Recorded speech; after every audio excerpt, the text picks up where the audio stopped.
Salve galera, Território Tricolor trazendo pra você notícia que repercutiu neste mundo, São Paulo Futebol Clube. E você já sabe, onde tem notícias do mais querido, tem Território Tricolor. Vamos lá. Terminou agora há pouco no Morumbi, vitória do São Paulo, 2-1 para cima do Santos. Será o primeiro tema do Linha de Passe. Se possível, os vestiários, o pós-jogo, você vai nos acompanhar a partir de agora e, claro, a análise do time de comentaristas. Estou muito bem acompanhado por Paulo Calçade, Pedro Ivo, Jean Oddi, Vitor Birner. É esse o nosso time escalado para esta noite de segunda-feira. Claro, outros temas virão, afinal de contas nós temos 2 horas de programa nesta segunda-feira, mas iniciamos com a vitória do São Paulo, uma importante vitória. O Santos, se vencesse, voltaria a liderar o campeonato. O jogo estava empatado até a reta final, teve polêmica de arbitragem, o Santos reclama demais e o São Paulo venceu por 2-1. Uma vitória merecida, Jean Oddi, bem-vindo. Obrigado, Paulo. Boa noite para você, boa noite para os companheiros. Eu acho que, no fim das contas, é uma vitória merecida. Não é que, com sobras, né, que o São Paulo criou muito mais do que o Santos, que tenha produzido muito mais que o Santos. Acho que o São Paulo foi ligeiramente superior no primeiro tempo, acaba tomando aquele gol no final, numa primeira etapa em que o Santos não tinha produzido absolutamente nada, né? E aí tudo bem, você vai olhar as estatísticas, você vai ver mais finalização até do Santos do que no São Paulo no primeiro tempo, mas para mim as finalizações foram ali aqueles chutes de longa distância, né? 2 deles de bola parada, enfim, não era o Santos que tinha levado perigo realmente ao gol do São Paulo, até esse lance aí na primeira etapa, né? O segundo tempo volta com o São Paulo botando uma pressão, tentando botar uma pressão, com mais volume de jogo, até como tinha sido na primeira etapa, mas aí o jogo fica interessante, porque o São Paulo vai com tanto gosto para cima, que concede muito espaço para o Santos criar, e o Santos tem as suas boas possibilidades. Eu acho até que, assim, no segundo tempo, em determinados momentos, o Santos estava até mais perigoso que o São Paulo, justamente por esse espaço que tinha. Aí vem o lance do pênalti, a gente vai falar muito sobre este lance como um todo, né? Não vou me antecipar aqui sobre o pênalti, lateral, etc. Mas acho que, assim, se fosse aquela velha comparação do se fosse boxe, né? A vitória seria por pontos e uma margem estreita ali. Na continha do chá. Na continha do chá. Foi o que aconteceu no Morumbi. Vitória por 2-1. Pedro Ivo, eu começo primeiro assim, um cara mais, né? E vou pro lado carnavalesco. Você vai pro folião. Folião é legal. Tá. Nós temos 2 foliões e 2 não foliões entre os comentaristas. É bom alternar, né? É o samba presente. O samba se faz presente. Se faz presente. Não deixa o samba morrer. Como lembra Vitor Birner, para combater os ataques. Isso. Mas estamos de volta, Paulo. Boa noite a você, Jean, Vitor, Calçade, ao fã de esporte.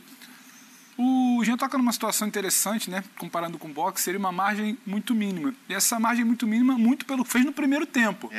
No segundo tempo, que o jogo em alguns momentos até se abriu ao Santos.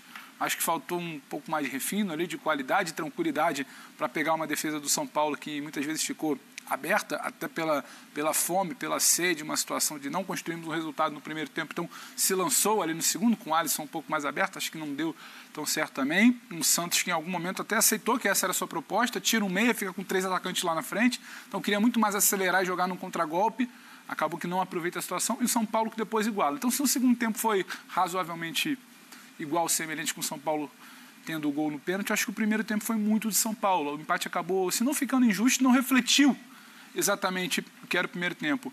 Interessante como o Ceni, imagino eu que tenha sido uma ordem de Ceni, ele não estava comandando, mas uma opção do grupo técnico comandado por ele, ele lê bem uma situação que já vinha se desenhando com a formação que o Santos ameaçava lançar a campo, né? Ocupando, tumultuando, dizemos ali, tentando brecar um meio de campo. E mais uma vez, como já tinha sido na semana passada, opta por um Wellington para tentar abrir um pouco o jogo, opta por um Patrick por ali, joga muito pelas laterais, de um lado o Rafinha, do outro o Patrick, aproveitou que o Santos se concentrava muito naquela marcação por dentro, e assim nasce o gol que a gente acabou de ver. O Patrick abrindo, o Calleri aproveitando mais uma vez, ótima temporada do Calleri, ótimo campeonato brasileiro do Calleri, bem regular, e o São Paulo constrói aquela sua vantagem que não sustenta no primeiro tempo, mas ao mesmo tempo, no segundo tempo também muito igual. Acho uma vantagem merecida, se não foi brilhante, se tínhamos que ter um vencedor nesse jogo, ficaria também com São Paulo, como disse Jean, por uma margem mínima. E depois a gente entra em arbitragem, porque acho que ainda tem muita coisa de bola para falar e não esgotarmos tudo para ficar só em arbitragem. E a impressão que dá, né, Vitor Birner, é que parece o São Paulo acertar nas modificações. Principalmente o Alisson entrou muito bem, participando demais do jogo. E a vitória 2-1 no fim. Boa noite, Paulo. Boa noite, Jean, Pedro, professor Calçade, aos fãs e às fãs do esporte. O que chama a atenção é que na escalação inicial, o Rogério eleva, quando a gente fala a qualidade do time em capacidade de jogo com a bola, com a entrada do Patrick. Mas ele perde, vou usar a palavra que o professor Calçade gosta, dinâmica na execução da ideia de jogo. Porque passa a ter alguns problemas de recomposição, alguns problemas de movimentação. Patrick vem melhorando. E que tecnicamente é um jogador em condições de ser titular do São Paulo. Quando ele acerta nas modificações, como você disse, o São Paulo volta coletivamente a funcionar melhor. Mas para mim tem um declínio técnico. Tem um declínio, por exemplo, de uma jogada que o Patrick faz, por exemplo, num dos lances do gol, né? O cruzamento dele, né, a participação no lance, a construção da jogada e o cruzamento, né, o arco, como a gente costuma dizer, né, porque a bola faz curva, foge dos zagueiros e cai precisamente na cabeça do Faz parecer fácil a jogada, né? Que é uma coisa de alguém que baita cruzamento. Tem mais qualidade para isso. Eu concordo sobre o resultado com os colegas. Eu acho que São Paulo, no primeiro tempo, o São Paulo foi bem melhor.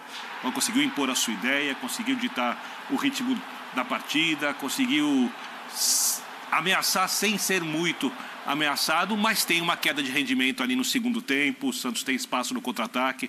O São Paulo tem alguma dificuldade de recomposição, tem uma dificuldade em alguns momentos de fazer a pressão na marcação no campo santista, o que permite ao Santos acertar o passe da transição.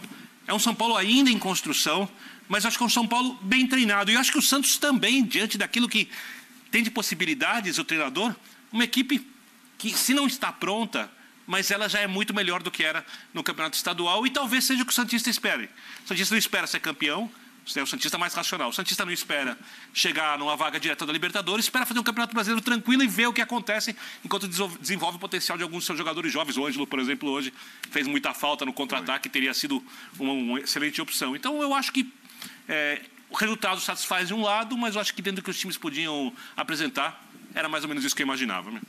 Você também, Paulo Calçade, o equilíbrio, né, o São Paulo prevalecendo um pouquinho mais e conquistando a vitória como conquistou, por um gol de diferença, com todas as dificuldades, ou isso chamou a atenção e fugiu um pouquinho do script mais esperado, com o São Paulo mandando um pouco mais no jogo? Boa noite. Olá, Paulo, olá, companheiros, olá para você que nos acompanha aqui.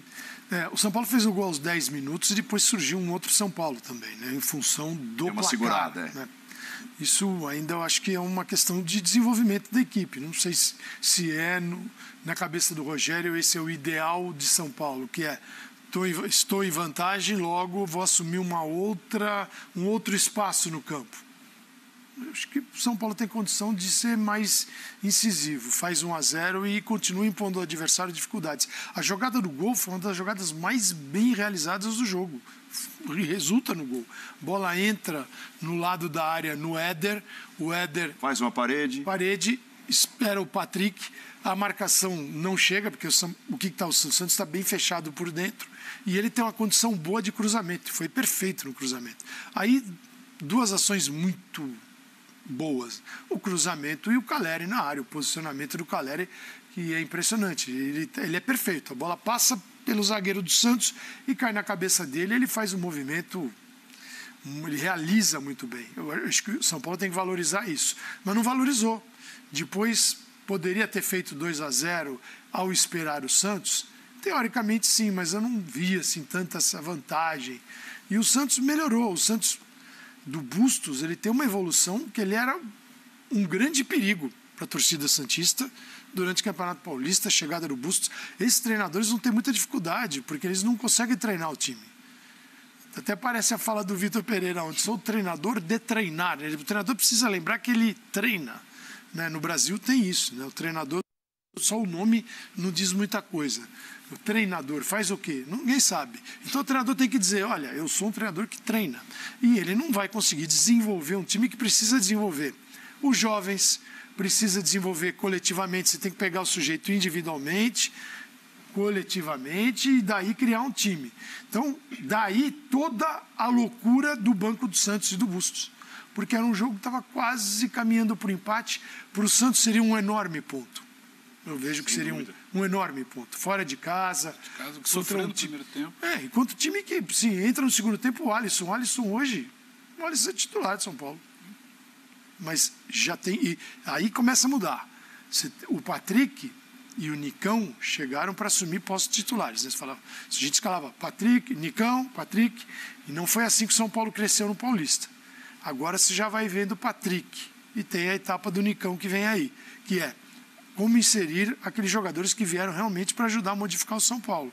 Então o São Paulo tem essa possibilidade, e ela é superior à do Bustos nesse momento. Então daí o Bustos fica maluco ali no banco, com o gol, o pênalti marcado. O que leva o pênalti a ser muito contestado também é que talvez naquele momento que o pênalti é o que vai decidir o jogo, não fosse aquilo que você realmente enxergava no campo como forças. Elas eram mais equilibradas do que uma vantagem que o pênalti produziu. Mas é do jogo, é do futebol, e o São Paulo tem uma boa pontuação no Campeonato Brasileiro. São Paulo inicia bem. Eu acho que uma coisa que não dá para criticar o Rogério, aliás, tem até que elogiar, é que se você olhar as equipes do Campeonato Brasileiro e como foi levada a temporada desde o início, o Palmeiras fez isso também, mas o Palmeiras não pôde fazer como o São Paulo fez, porque o Palmeiras teve o Mundial. Então o Palmeiras teve que priorizar outra coisa. O São Paulo geralmente entra em campo com uma equipe fisicamente muito inteira. E ele tem tempo para trabalhar um pouco mais que os outros no meio de semana. Parece que é uma condição inicial do Rogério para escalar até. E assim, é para se aplaudir.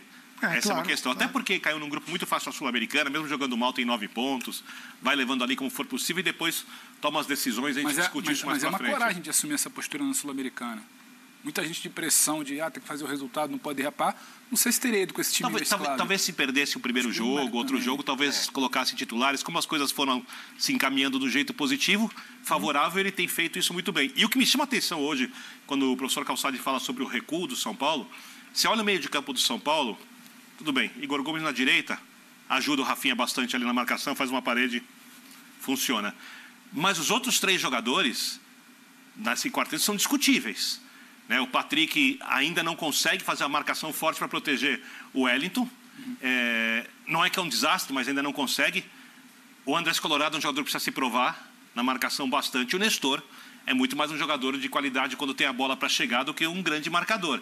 Então, quando o São Paulo muda a ideia, aí não sei se mudou a ideia, ou se ela foi consequência de algo que os jogadores estão habituados, ou do Santos conseguir chegar um pouco mais à frente, o São Paulo apresenta a sua vulnerabilidade. Como fez, por exemplo, quando foi jogar, por exemplo, na final do estadual contra o Palmeiras. O São Paulo é um time que, quando decide jogar um pouco mais recuado, tem se mostrado na temporada um time incapaz de segurar os resultados. Então, e não é nem que falha o tempo inteiro, é que fica a impressão que nesse estágio coletivo da equipe, isso talvez mude durante a temporada. É um estágio a ser superado. Oi? É um ponto a ser superado. É um ponto a ser superado, que uma hora vai acontecer um gol, nem que seja um gol bobo. O time vai tomar um gol. O gol que o São Paulo toma hoje, tem mérito ali, Léo Batistão e tal, mas é um gol bobo. Sim, é um gol bobo. É um lance completamente evitável, tanto que o Caleri fala disso quando sai para o intervalo, Pedro. Mas sabe um ponto que eu queria levantar? Do que você estava falando aqui, eu fiquei pensando. Eu acho que tem muito disso. Tem uma característica de um time que, quando recua, parece que a gente senta, olha para a TV ou está no estádio e sabe que vai acontecer alguma coisa. Ele vai ter um vacilo, o adversário talvez um pouco mais qualificado vai achar um espaço. Mas eu acho que também tem muito de... recua. Quantos times não fazem um gol, recuam e fazem 2, 3 numa saída em velocidade? A característica, quando você fala hoje do apuro técnico da equipe que inicia, a característica do time que inicia não é essa saída em velocidade. Entendeu? Então, assim, eu acho que é uma soma de fatores. Eu não jogaria... Não é só culpar, mas eu não jogaria só na conta desse sistema defensivo que está apresentando uma vulnerabilidade maior quando precisa baixar sua linha, quando joga sob ataque. Acho que tem também um pouco a ver com a característica. A característica de hoje, ele não tinha essa saída em velocidade. Se o Rogério pudesse usar o Nicão, se o Nicão estivesse em campo, se tivesse esse homem de velocidade que gosta do campo, se tivesse um Marquinhos por ali, como teve no segundo tempo, acho que soma as duas coisas. Esse time de São Paulo, ele entra em campo disposto a controlar o jogo, ele tem a bola, ele constrói bem. O Calça destrinchou a jogada muito interessante do primeiro gol, constrói, paciência, roda, acha o cruzamento, entende a defesa do Santos e faz o gol. Aí ele recua. Aí eu acho que carece de uma peça de escape. Não tem esse escape, aí claro, você fica muito mais vulnerável, dá muito mais a bola. E mesmo as peças para fazer esse trabalho de contenção, aí, como disse o Birner, no primeiro tempo não são as ideais. Exato, aí somos os dois. Então você não tem um time formado para isso. Mas é interessante também lembrar que muita gente reclamou, por exemplo, na final do estadual, que o São Paulo não teve justamente contra o Palmeiras no Allianz Parque uma postura mais retraída, com jogadores mais marcadores do que aqueles que foram escalados no jogo de... Então, talvez assim, porque, talvez porque o Rogério sabia que não tinha condições de suportar com essa postura retraída. Cada vez mais o futebol tem mostrado que ele tinha razão, cara. Não, então, eu acho Dois adversários bem diferentes. E aí que tá. São dois adversários com uma capacidade de criação muito diferente. E hoje, acho que em relação ao campeonato, a final do estadual até faz sentido, porque o Palmeiras é um time que consegue criar e produzir, mesmo contra times fechados, ao contrário do que acontecia antes. Contra o Santos, pelo elenco, porque assim, o Santos também, vamos falar a verdade, né? Acho que é muito o que o Calçade falou. Você olha a escalação do Santos antes do início da partida e compara com a do São Paulo, você fala, cara, o Santos fez um bom papel no jogo. Isso. Né? Pelo que jogou, pelo que apresentou, esse equilíbrio do jogo. Concordo. Porque a gente falou que a vitória do São Paulo foi justa, mas eu duvido que se o jogo tivesse terminado empatado, alguém diria aqui que o empate não teria sido um resultado que refletiu o que aconteceu. Nesse caso, acho que eram os dois resultados possíveis e Você plausíveis. pega, o City está na 4ª rodada, né? São 4 jogos para cada time. Só Bragantino e Atlético Mineiro não perderam ainda. Só dois de 20. Bragantino e Atlético Mineiro. Antes da gente continuar a conversa aqui, deixa eu chamar o Edu Afonso no Morumbi, que vai trazer um relato, acompanhando lá, né, passo a passo, o pós-jogo, e vai trazer todo o material na nossa programação, ao longo da nossa programação. E ele traz nesse momento, né, Edu, um relato de agressividade e revolta santista com a arbitragem, é isso? Seja bem-vindo ao Linha de Passe, Edu Afonso. Tudo bem, Paulo? Grande abraço a você, a todos os comentaristas. Eu fui o primeiro repórter a chegar a essa área aqui e mais ou menos a uns 30 metros dessa sala de imprensa eu já estava escutando um bate-boca no último portão que a gente passa antes de vir aqui para a zona mista, onde vão passar os jogadores. E aí eu me posicionei aqui, eu vou pedir para o Wilson Fernandes mostrar, lá onde estão aquelas pessoas no final do túnel que vem do campo, estava o Voaden e os assistentes dele, quarto árbitro, parados e uma discussão enorme que depois eu consegui pelo menos identificar uma pessoa do Santos que estava lá, que era o Edu Dracena, que faz parte da diretoria. Eu não consegui identificar as outras pessoas que estavam gritando, porque tinham seguranças do São Paulo aqui nessa área que impediam até uma gravação ou até uma melhor visualização.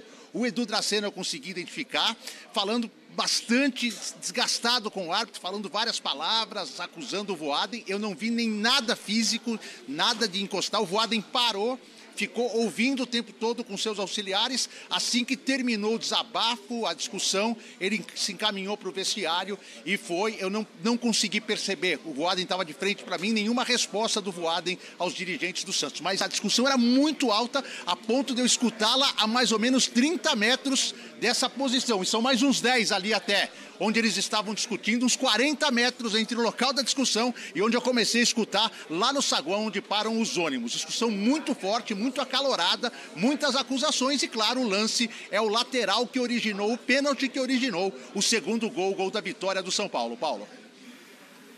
Então o relato do Edu, e nós temos aqui aspas, eu acabo de receber aspas da entrevista do João Paulo ao canal Premier assim que terminou o jogo. O árbitro marcou, o goleiro do Santos, João Paulo, o árbitro marcou o lateral e com a gente saindo, o jogador do São Paulo pega a bola e o árbitro inverte. Então ele está reclamando de uma inversão, como se o árbitro tivesse indicado o lateral para o Santos. Eu tenho aqui a versão do narrador, do amigo Everaldo Marques, que diz o seguinte: O Bandeira indicou lateral para o São Paulo. Eu vi, foram as palavras do Everaldo, até conversando com o Roger Flores logo depois do lance. Edu Dracena ao vivo? Vamos lá então, Morumbi. O Santos é prejudicado. A gente está cansado de mandar ofício para a CBF, para a Federação Paulista, para todas as entidades. Porque toda vez, contra o Santos, a gente se sente prejudicado. Hoje, o que o Voaden e que o quarto árbitro e o Bandeira fez com o Santos, não pode fazer. Com todo respeito ao profissional. Primeiro, foi falta. Segundo, a bola é do Santos. Pegou no jogador do São Paulo. E terceiro, como o Bandeirinha apontou para o nosso lado, e depois ele voltou, nossos jogadores já estavam saindo. Ele tinha que ter a experiência de parar a jogada. não deixar a jogada seguir. E logo em seguida sai um pênalti, que isso prejudica um trabalho que a gente vem fazendo. Então, seu Seneme, o senhor que está agora comandando a arbitragem da CBF, que vocês reciclem esses árbitros. Reciclem esses árbitros que fazem esse tipo de situação. Eu não estou falando que eles são maus árbitros, mas eles têm que melhorar, como nós temos que melhorar. Eu estou aqui hoje indignado, porque eu estou cansado de ficar mandando ofício para a CBF. Se você pegar aqui, ó, pênalti para o Santos, contra o Fluminense, nem foi ver o VAR, e todo mundo falou que foi pênalti. O pênalti contra o Curitiba, na Vila Belmiro, do Zanocelo, pô, os caras conseguiram falar que bateu o cotovelo. Pô, é brincadeira. O pênalti que a gente teve no Madison, na Copa do Brasil, um carrinho que deu sem a bola depois na área, nem isso ele viu. O bandeirinha estava do lado. Fora outros erros que tiveram contra nós. Então, eu estou aqui fazendo um apelo para vocês da CBF. Melhorem a nossa arbitragem, que nós também temos que melhorar o nosso futebol. Todos nós temos. Então, eu estou cansado de fazer isso. Do pessoal vir aqui e estragar um clássico que estava disputado, que um ponto pode fazer uma diferença, tanto para você ser campeão, como brigar por um rebaixamento, por brigar por uma Libertadores. Então, que vocês reflitam e que apitem direito. Eu não quero ser beneficiado, mas também não quero ser prejudicado. Já estou cansado já disso aqui. Valeu. Ô, Edu, só mais uma, por favor. Por tudo que você relatou aí, por tudo aquilo que tem acontecido. Você jogou muita bola, você ganhou muitos títulos, você viveu muita coisa dentro de campo, você começa a viver fora dele. Você acha que pode estar tendo algo contra o Santos de forma proposital? Eu acredito que proposital não, mas que eu vejo que tem uma tendência para apitar um pênalti contra o Santos, eu acredito que tenha, porque não é possível. Não é possível. Para o Santos, o pessoal vê VAR, vê um monte de coisa, consegue ver coisas que a gente não consegue ver. Agora, a favor do Santos, meu Deus, é muito difícil de apitar uma coisa boa. Apesar que hoje ele fez uma boa arbitragem. Eu não vou falar que ele não fez. Ele teve uma coerência, muitas faltas que ele não deu para o Santos, também não deu para o São Paulo, cartões também a mesma coisa. Mas ele errou no lance capital. Um árbitro da experiência do Voaden, que eu lembro em 2012, numa Libertadores, Santos e Corinthians, ele fez um C, numa final de Libertadores. E eu estava em campo. Entendeu? Então, a gente, como eu falei, temos que refletir, temos que melhorar. E eu não vou admitir mais esse tipo de situação, porque isso atrapalha um trabalho do treinador, dos jogadores que estavam todos indignados lá dentro do vestiário, né, para que venha e aconteça um lance capital desse. Valeu. Então, vamos lá, deixa eu mudar aqui a minha tese, então. Porque, deixa eu explicar como é que funciona a logística do programa, tá? Então, por exemplo, eu estou amarrado aqui nessa cadeira desde mais ou menos uns 20 minutos do segundo tempo. Foi quando eu sentei aqui e aí já estou microfonado, já estou com o ponto eletrônico, que também sai de um cabo, de um fio e tudo mais. Então, o que a gente tem? A gente tem a imagem do jogo e o som do jogo de acordo com a emissora que está transmitindo o jogo, às vezes até a nossa emissora, o nosso canal, quando são os jogos da Libertadores. Então, sentado aqui, nós ouvimos, já estávamos, acho que todos, né? O Everaldo falar que tinha visto o bandeirinha apontar o lateral para o lado do São Paulo. Mas há uma imagem que foi apresentada depois, e quem me alerta para isso é o Edu Elias, que vai apresentar o Sport Center logo depois do Linha de Passe. O Edu diz o seguinte, me mandou mensagem aqui. A imagem, essa imagem citada, mostrou o Bandeira apontando o lateral para o Santos e o quarto árbitro gritando, branco bola, e o Voaden mudou. E aí os santistas se revoltam, reclamam, porque já estavam saindo para o ataque e quando se muda, quando se grita branco bola, fica mais difícil de voltar e de recompor o sistema de defesa. Tá? Então, assim, até para que a gente justifique um pouco mais a temperatura dessa declaração do Edu Dracena. Né?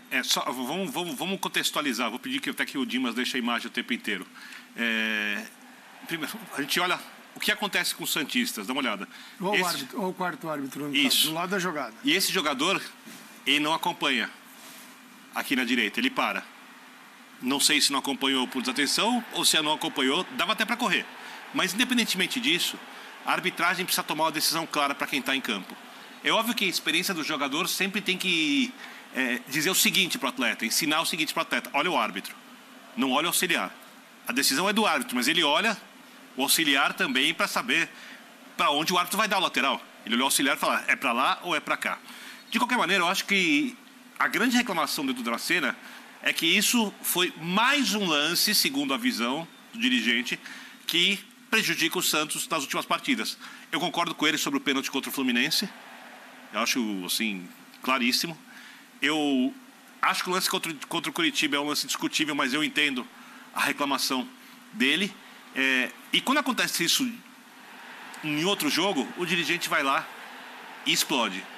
O que me incomoda, e essa não é nem a pauta, é que eu sei que isso vai acontecer, o dirigente ir lá nesse momento, e eu não acho que está errado em reclamar. Vai acontecer várias vezes durante a temporada, porque a gente tem um problema sério de arbitragem, de critério e outras questões. Sobre o lance em si, já falando um pouco sobre ele, não foi falta. Discordo plenamente de que houve a falta. Não, falta não foi. Não foi falta. Foi um desarme na bola. E acho que para definir para quem foi o lateral é dificílimo. Eu olho e eu não chego a uma conclusão. Eu não tenho conclusão também. Tá? Quem está vendo bem a jogada é o quarto árbitro que está a 2 metros da bola. Olha lá ele, ó. Aqui, ó. Olha lá. E ele fala, ele balança a cabeça. O Voaden está apontando para o São Paulo Então, lateral. mas o Voaden aponta depois de um gesto ali do quarto árbitro, com toda certeza. Ele é incisivo, ele fala 2 vezes ali pelo menos. 2 vezes, porque ele viu se a bola saiu ou não. Ele vai falar agora, a gente vai ter a imagem. Ó. Ele viu se a bola saiu ou não. Ele está bem próximo. Olha para o Voaden. Ele balança agora. a cabeça. Na sequência da imagem vai mostrar. Ele balança a cabeça, o Voaden o escuta, ele balança de novo, aí tem a marcação. E ele viu se essa bola saiu ou não.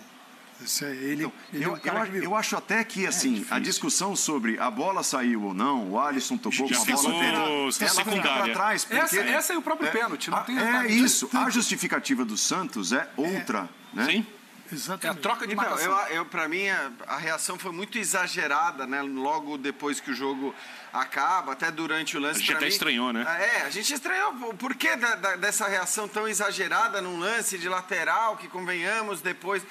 Agora, ouvindo o Dracena, entendendo o porquê das reclamações, a gente compreende melhor. Eu até acho, a gente não tem a outra imagem, né? Que a minha impressão, tá? Isso é minha impressão. Eu até acho que, de fato, num primeiro momento, o último toque é do jogador do Santos, mas a gente está parando aí e, para mim, isso é fundamental. Claro que não dá para ter certeza, mas eu tenho a impressão que o Alisson, na ânsia de bater o lateral, ele encosta na bola enquanto ela ainda está em cima da linha. E, portanto, de fato, o lateral seria um lateral para o Santos. A gente vê que, independentemente do lateral ser para o Santos ou para o São Paulo, a gente vê, pela reação dos outros jogadores em campo, que eles têm realmente a impressão que a bola vai ser dada para o Santos, né? Porque você vê ali um jogador do Santos já andando tinha pelo menos 2, Jean, desculpa te cortar, com um movimento corporal de se dirigir ao ataque e para de voltar ali. Exatamente. Então, acho que assim, me parece, pelo movimento de alguns jogadores ali, que o lateral foi dado realmente, inicialmente, para o Santos. E aí a gente entende melhor a reclamação do Dracena, a reclamação e a revolta dos santistas, né? Por causa do lance. Porque realmente, para mim, até então...